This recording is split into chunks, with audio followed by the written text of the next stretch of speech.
on the phone. Megan Erickson, editor at the Jacobin, author of the forthcoming Class War to be released in the fall. Welcome to the program, Megan. Thank you. Thanks for having me. Now, let's your latest piece on in Jacobin, the Edutopia, takes on, I guess, the sort of the latest school reformers, but specifically in terms of their, I guess, the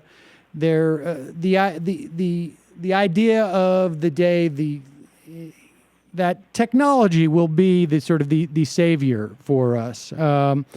Let's start with first IDEO. And I love the names of these companies that are that are developing this stuff. The design thinking for educators. What is that? Right. So very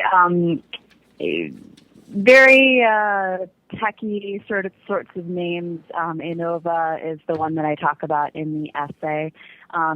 Often coming up with ideas that with teachers that have been really there for years. Like, for example, Paulo Freire, who I also write about in the essay, was an educator in Brazil who created an entire pedagogy called, his main book is Pedagogy of the Oppressed.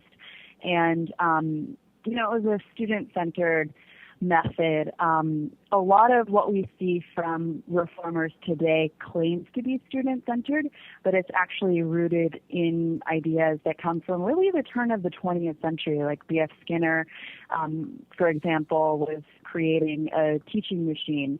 And the idea is that every student will move at his or her own pace.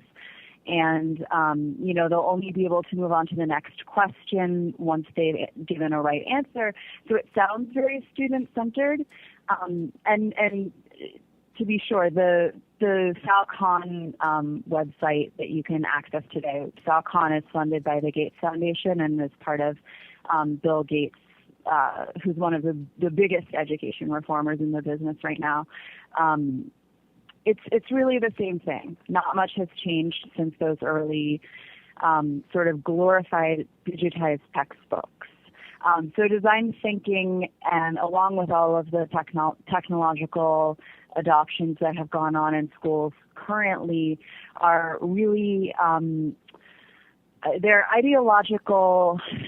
They're sets of ideas that are really baseless. There's not much substance to them. You talk about Freire developing a critique of this banking model of education, and later you refer to the design thinking for educators as having an abundance mentality. Talk about that, because that it's interesting because it seems like outside of education, and perhaps maybe this was the case too when you had people like Skinner promoting sort of a similar approach, but everything is now data-driven, and everything is sort of having a positive mentality to bring about positive change, which is all well and good. I try and be positive at times. Yes. But it when these ideas first originated, in terms of these ideas of being able to sort of, or at least were envisioned, where each student could be, I guess, addressed individually by technology. Was there a similar sort of a thing going on in society, or is it? Are we seeing this confluence now, I guess? Yeah, so exactly. So Skinner was working at the turn of the century through the 50s and died in the 80s. And I would say that's a similar, what we were seeing was the adoption of Peter Drucker type management, sort of, I almost said theology, really ideology, but it does have kind of a theological tenor to it. When we saw more mechanization going on in the workforce, higher need for accountability, more standardization. So it makes perfect sense that these people who were psychiatrists, psychologists, not really known for their concerns about human beings as human beings and focused on efficiency, it makes sense that they would want to put that in classrooms as well. And so let's talk a little bit about Innova. This is a school, or I should say, I guess, a company that made schools down in Peru. Is it right? Yes. All right, tell us about this experience, because I think, for some reason, when the example in Peru, I think, shows sort of how the rubber meets the road when we talk about these sort of, I guess I would describe Innova as almost sort of like some elements of the charter movement in this country. Yeah, so Innova was started by a Peruvian billionaire. He lived in New York for many years. I remember I was researching him, and I read one of the pieces I read on him. He had objected to renting an apartment without a terrace furiously. So not a guy who was ever really focused on education as much as, banking and building a business empire in Peru. In fact, Innova is part of a portfolio that he has of grocery stores and movie theaters that are all focused at the emerging middle class in Peru. And he is very clear about that. What I found was... Can I stop you right there? We there's so much about, we hear about hedge funds investing in charter schools. We see this guy investing in this sort of a series of private schools. What is it about these schools that are so profitable? I mean, what makes them as I guess, alluring as a supermarket chain? Well, that's a good question. I think that at this point, Innova as a network, it's becoming, I think in February it became the largest network of private schools in Peru. I'm not even sure that schools themselves are being looked at as the most profitable place to put your money, but I think that we're in the beginning stages of people really looking at them as spaces that should be privatized. So, like, for example, a lot of people people like Sal Khan, founder of Khan Academy, who, like I said, it's funded by the Gates Foundation, a website, by the way, that I was not very impressed with. I logged on and got my credentials and everything, and it is really like a glorified textbook. But anyway, so he visited Innova and said he was absolutely blown away. It's beautiful, it's open, it's modern. He was inspired to see an affordable school deliver an education that would rival schools in the richest countries. But the question is who is that affordable for? So tuition at Innova is $130 a month, which sounds, that's considerably below what Americans pay, which for a private school can be $10,000, $20,000, $30,000 a year. But it's really, in terms of the median income in Peru, it's a good chunk of that. People would be paying $430 a month to have their kids attend. So really, American reformers are looking at these schools as models for American school systems, but they're not inclusive at all. They're not public. They're not open. They're great. You can look at the website and get excited about it. There's great modern spaces. You'll see children in school on laptops doing actually pretty interesting projects, but they're siloed into working with kids of the same exact class background. I just want to reiterate the numbers. You wrote it's $130 a month to attend this school, but the average monthly income of a family living in Peru's median household is $430. So we're talking about over a quarter of the family's income. going to these exactly, schools. yeah. So I guess theoretically in this country, it would be the equivalent of like $14,000 annually. Or I guess, $14,000 annually to go to this private school, which is not, that's not affordable in America. It's not affordable, I think, even and obviously in Peru, if you're talking about the average family. Right. And IDEO, IDEO is a design thinking firm. They sort of coined the idea and the movement behind design thinking. And they were in charge. They oversaw the rollout of Innova schools. And they look at the test scores that come from the schools and, use them to sort of trumpet the fact that they've delivered on what their mantra and ideal for the project was, which is affordability, scalability, and excellence.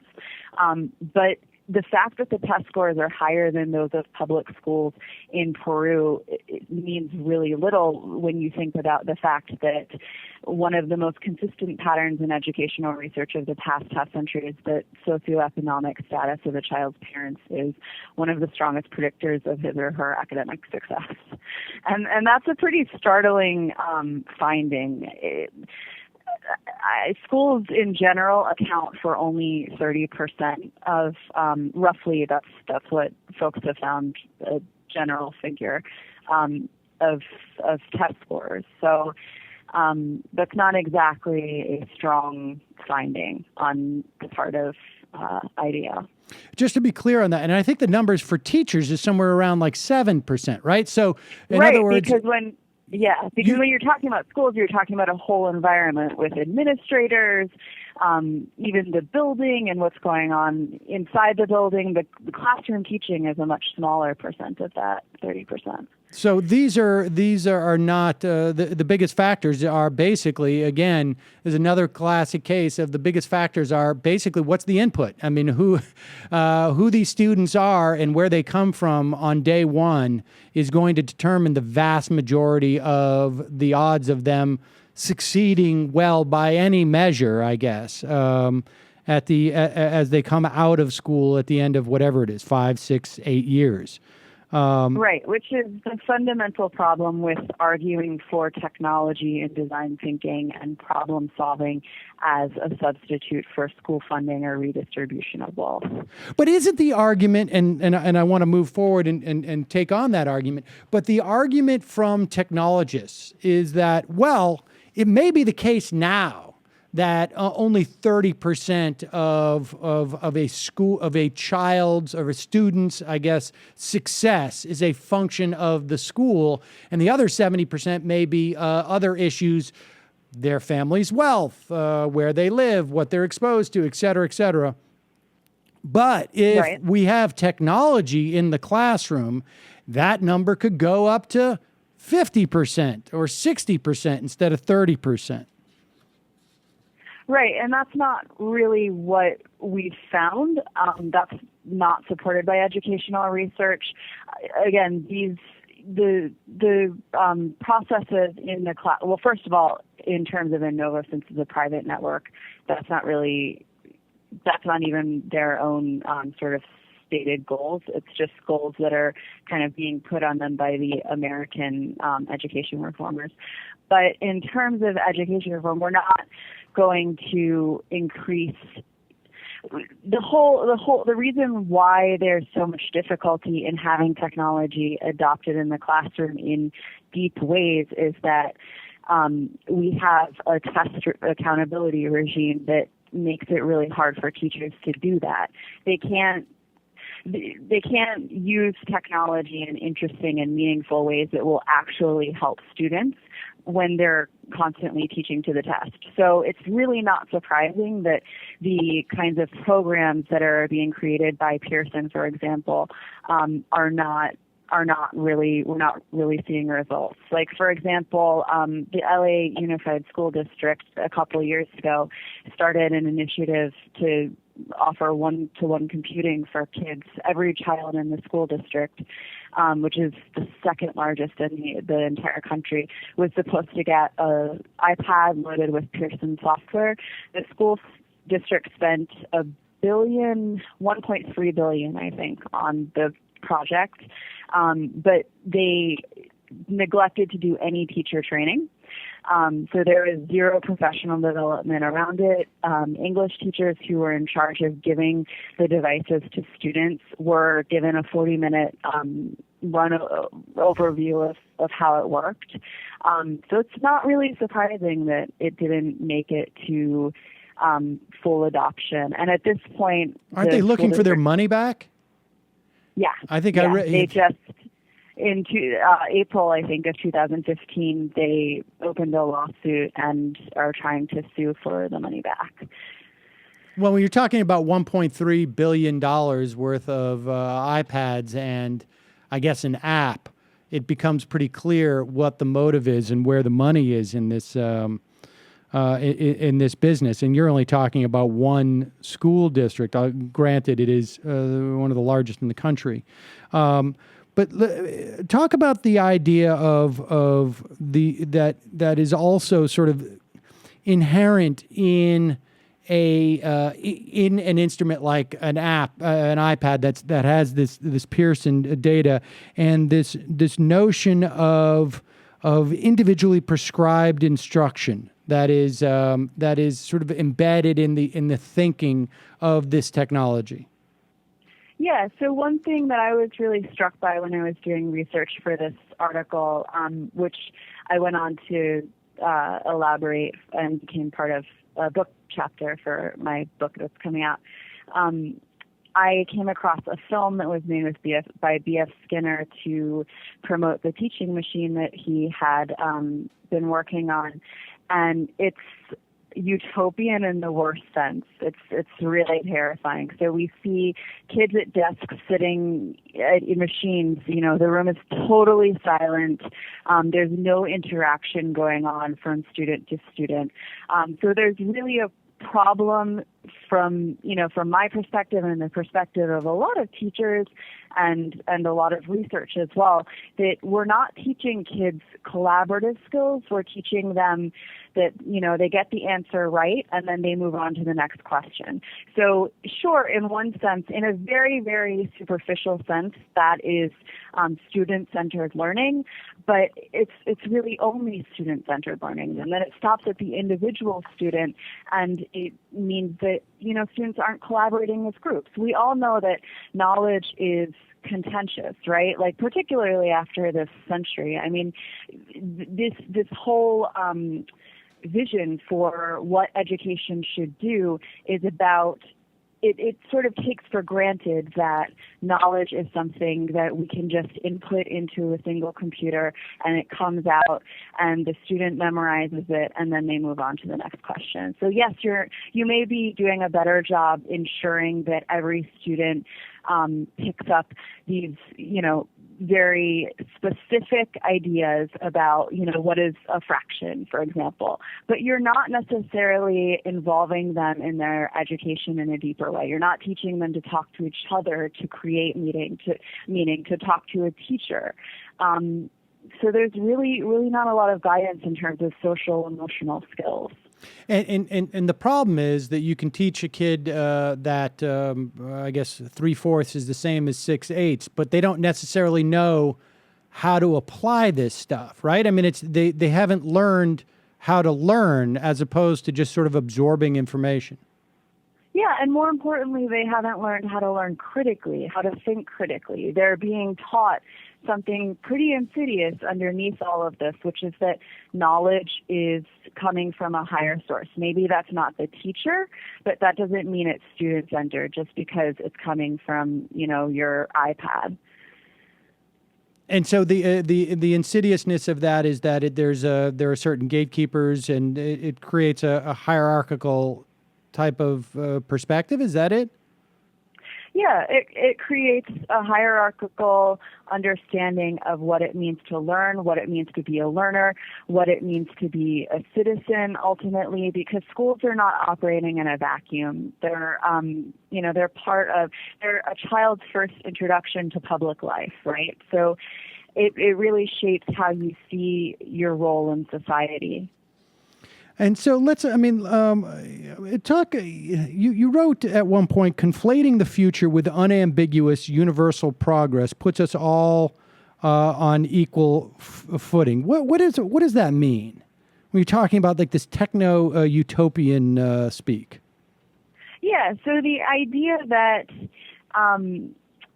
we're all sort of working together to solve this problem it really obscures the fact that we know a lot of the problems that exist in our educational system. We know why students are scoring so low on tests in particular specific areas, and conflating all students as one body without it elides the class of students and where students are coming from, and the fact that one student is starting off with totally different resources than another student.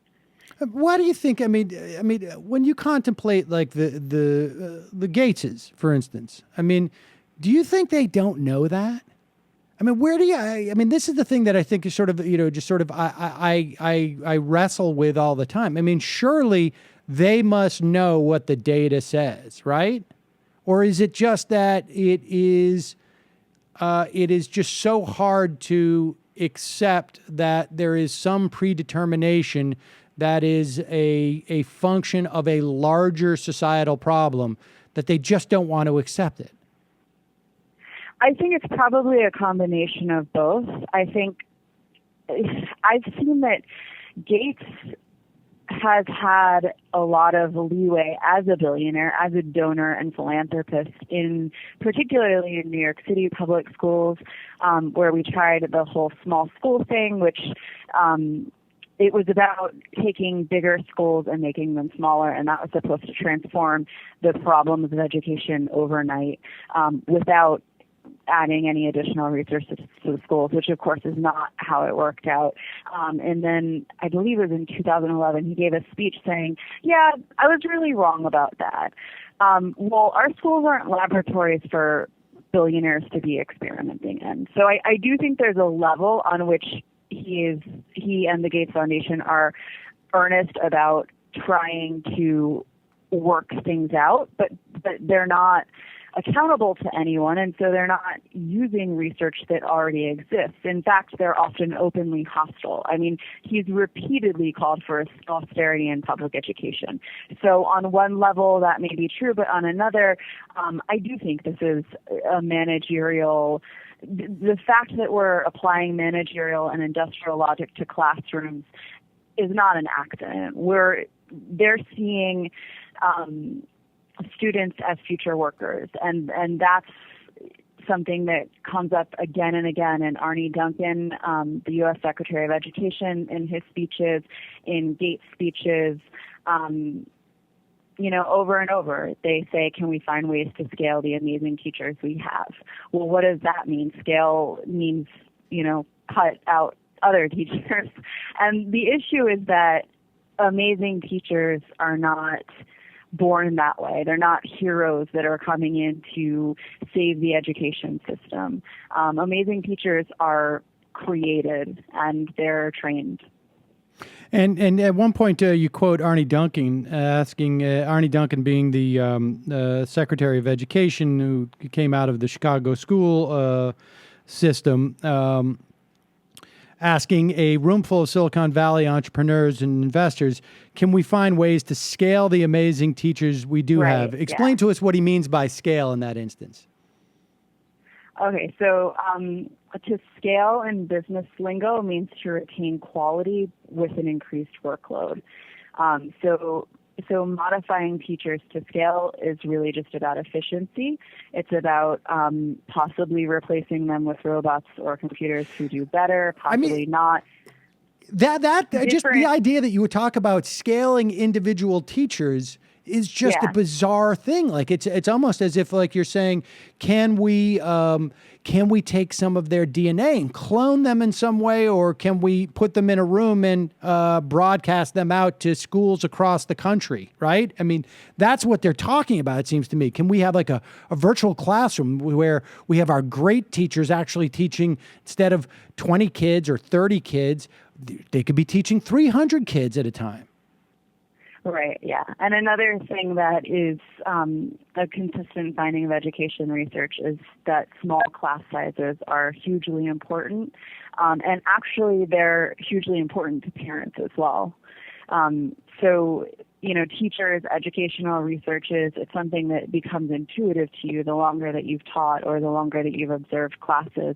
But it's also something that the parents of American school children are strongly behind. So where are we on this? I mean, it seems to me that over the course of the past year or two, the so-called reformers have begun to lose some of their momentum. I mean, I think, part of that is just sort of oddly, there's this conservative pushback against Common Core, not necessarily for the same reasons that that others have pushed back against it, but that there's this sort of... Conservatives have been pushing back against national curriculum for 100 years. So, yeah, I don't think that's reason for optimism. Well, I mean, but has it also added to the I guess the slowing of the role of reformers? I mean, in other words, when you have parents opting out of tests, right? It hurts the so-called reform movement, but I don't know what the breakdown is. But a certain percentage of those parents who are opting out are doing so because they think Common Core is a way for Obama to inculcate their kids as communists. At the end of the day, you don't know exactly what the breakdown is, and so it certainly strengthens, it seems to me, teachers and parents. Give me your sense of what the state of play is in this reform movement. Yeah, I'm optimistic in the long run. I agree with you. I think that's a really important question that we're only just now starting to see. I'm excited to see more and more backlash, more and more op-eds in newspapers, more students fighting back, and teachers supporting them. As teachers' unions become more and more about social justice instead of just bread and butter issues, that can only help the movement. I mean, I really think what we need is a national movement, and movements take a lot of time. And this is going to be a long game. But I agree with you. I think we're starting to see a turn just because parents are so frustrated. I see kids every day who are really being burdened by how much homework they have, how much test prep they have in class every day. It's not fun for them. And another thing that I really think is important, I didn't get into this as much in the particular article, Edutopia, but it's in my book, is that we need to not just be thinking about kids as human capital, as a national resource. I think it's horrible when we talk about children as our most precious resource. Children are alive. They're people today. They're living today.